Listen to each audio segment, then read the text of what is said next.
मैं तो मनदा ये गल मनदा कि थोड़े वडारू बड़े शातर लोग सी, लगे ही रहे ओह जिहा सिद्धांत लभण दे विच जिस नाल तर्क नूं अविश्वास नूं खत्म किया जा सके। पर इस दलील दे विच वजन किन्ना कुआ तुहाडी च, आजो देख लैने हैं। बहुत मशहूर न्याय शास्त्रियों का ख्याल है बई कसूरवार नूं जिहड़ी सज़ा दित्ती जाती है वो 3 या 4 मकसद हो सकते हैं, तो इस आधार ते ही सज़ा वाजिब करार दी जा सकती है। ये मकसद की ने? मकसद है नंबर 1 बदला, सुधार या वर्जन खातर या डर। हुण सारे ही विद्वान बदले के सिद्धांत की तो निखेधी कर रहे, वर्जन वाले सिद्धांत की भी नुक्ताचीनी हो रही है, सुधारक सिद्धांत ही जरूरी है और अतुट टांगा इंसानी तरक्की का है।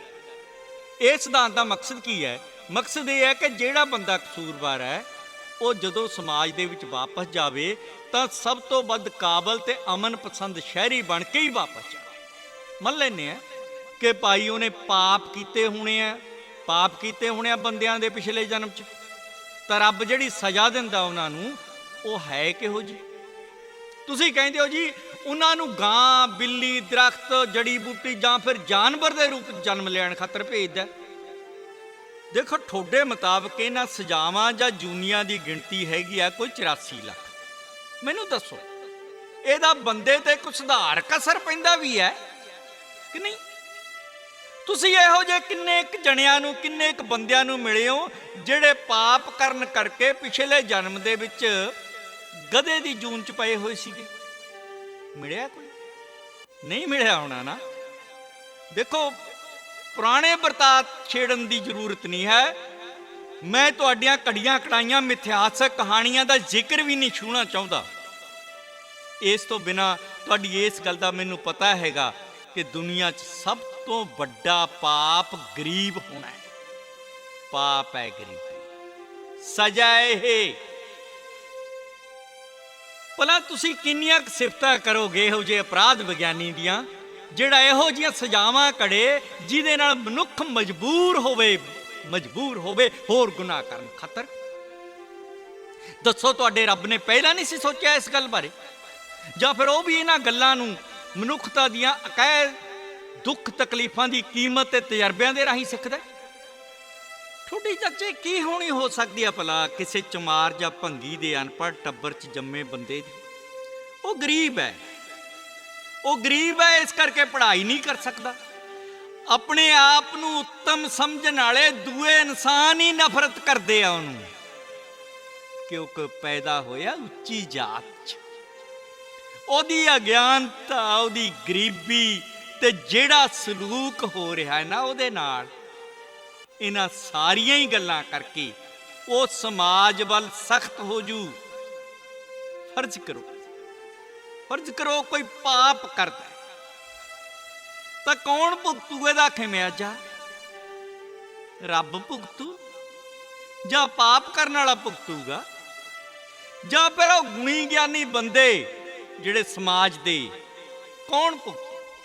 तुसीं की कहोगे उन्हां लोकां नूं मिलियां सजावां बारे जिन्हां नूं हिरसी अर हंकारी ब्राह्मणां ने अज्ञानता दियां राहां च सुट्टिया सी जान बुझ के?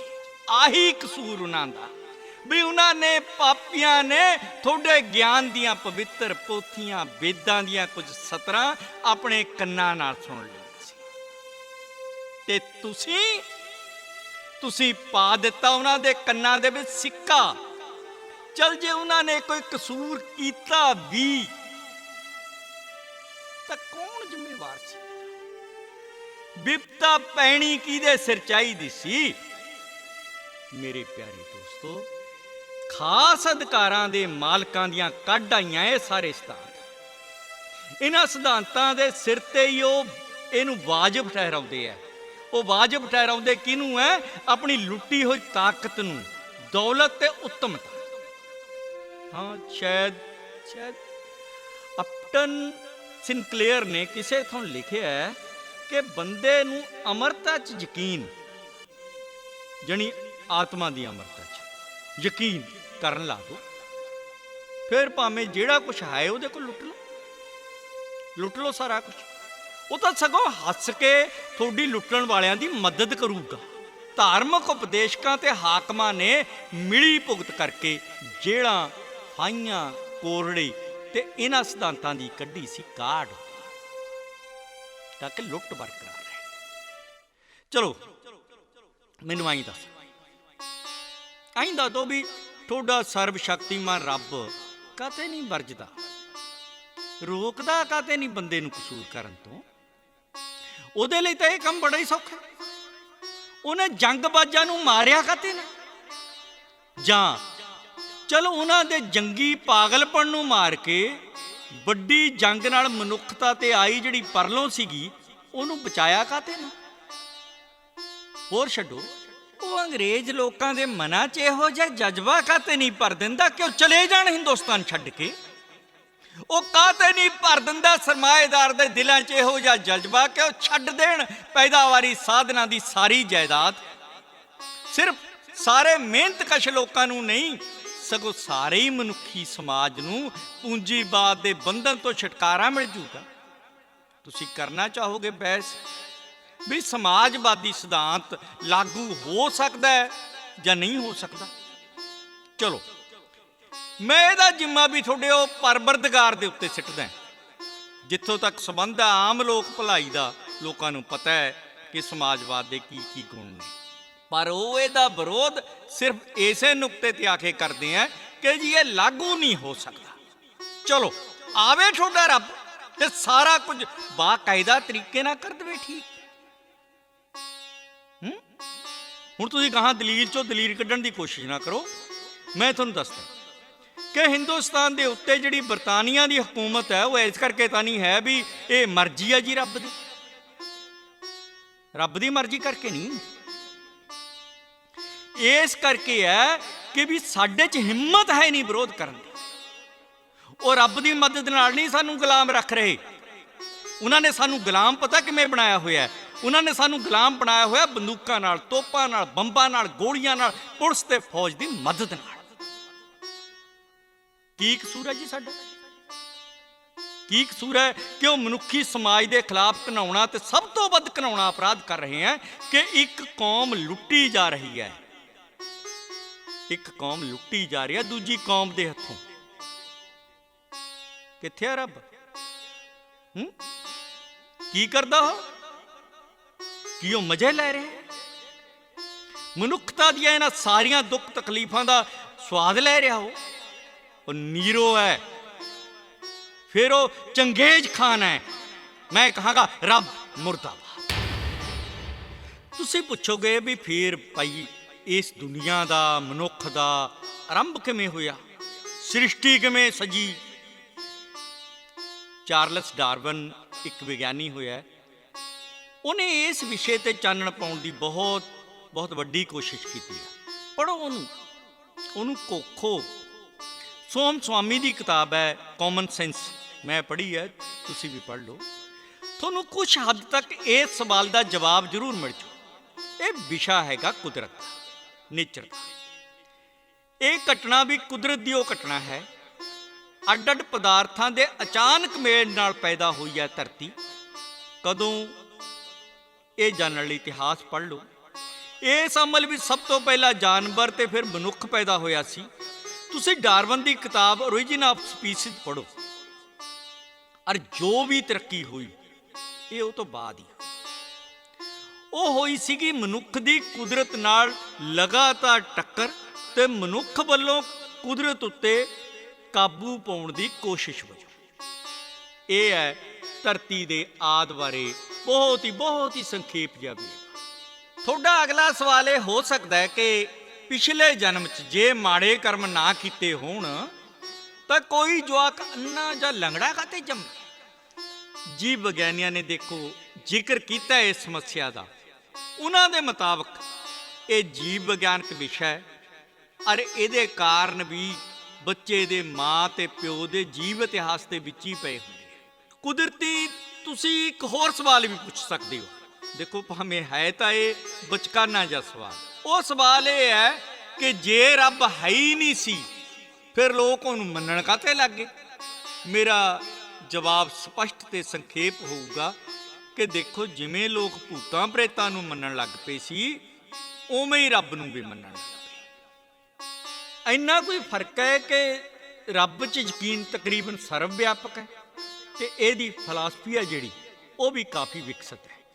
ਕੁਝ ਪਰਿਵਰਤਨਕਾਰੀਆਂ ਵਾਂਗੂ ਇਹ ਮੇਰਾ ਵਿਚਾਰ ਨਹੀਂ ਹੈ ਕਿ ਰੱਬ ਵਗੈਰਾ ਜਿਹੜੇ ਨੇ ਇਹਦੇ ਸੰਕਲਪ ਨੇ ਲੁੱਟ ਖਸੁੱਟ ਕਰਨ ਵਾਲਿਆਂ ਦੀ ਉਹ ਕਰਤੂਤ ਹੈ, ਤਾਂ ਕਿ ਉਹ ਜਿਹੜੀ ਸੱਤਾ ਹੈ ਉਹਦੀ ਹੋਂਦ ਦਾ ਪ੍ਰਚਾਰ ਕਰਕੇ ਆਪਣੀਆਂ ਗੱਦੀਆਂ ਕਾਇਮ ਰੱਖਣ ਖਾਤਰ ਲੋਕਾਂ ਨੂੰ ਗੁਲਾਮ ਬਣਾ ਸਕਣ।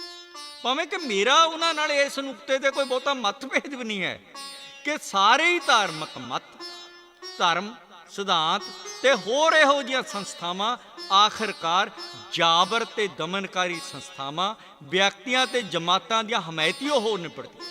ਹਰ ਧਰਮ ਇਹੀ ਕਹਿੰਦਾ ਹੈ ਕਿ ਬਾਦਸ਼ਾਹ ਦੇ ਖਿਲਾਫ ਬਗਾਵਤ ਕਰਨਾ ਹਮੇਸ਼ਾ ਹੀ ਪਾਪ ਹੁੰਦਾ ਹੈ। ਰੱਬ ਦੇ ਸੰਕਲਪ ਬਾਰੇ ਜਿਹੜਾ ਸ਼ੁਰੂਆਤੀ ਹੈ, ਦੇਖੋ, ਰੱਬ ਦੇ ਜਨਮ ਬਾਰੇ ਮੇਰਾ ਇਹ ਵਿਚਾਰ ਹੈਗਾ ਕਿ ਜਦ ਬੰਦੇ ਨੂੰ ਆਪਣੀਆਂ ਸੀਮਾਵਾਂ ਤੇ ਕਮਜ਼ੋਰੀਆਂ ਦਾ ਅਹਿਸਾਸ ਹੋ ਗਿਆ, ਉਹਨੇ ਰੱਬ ਦੀ ਇੱਕ ਕਾਲਪਨਿਕ ਜੀ ਹੋਂਦ ਕੱਢ ਲਈ ਤਾਂ ਕਿ ਉਹਨੂੰ ਹੌਸਲਾ ਮਿਲੇ, ਉਹ ਇਮਤਿਹਾਨੀ ਹਾਲਤਾਂ ਦਾ ਦ੍ਰਿੜਤਾ ਨਾਲ ਸਾਹਮਣਾ ਕਰ ਸਕੇ, ਤਾਂ ਕਿ ਉਹ ਮੁਕਾਬਲਾ ਕਰ ਸਕੇ ਖਤਰਿਆਂ ਦਾ ਮੁਕਾਬਲਾ ਕਰ ਸਕੇ ਹਿੰਮਤ ਨਾਲ, ਜਵਾਂ ਮਰਤੀ ਨਾਲ।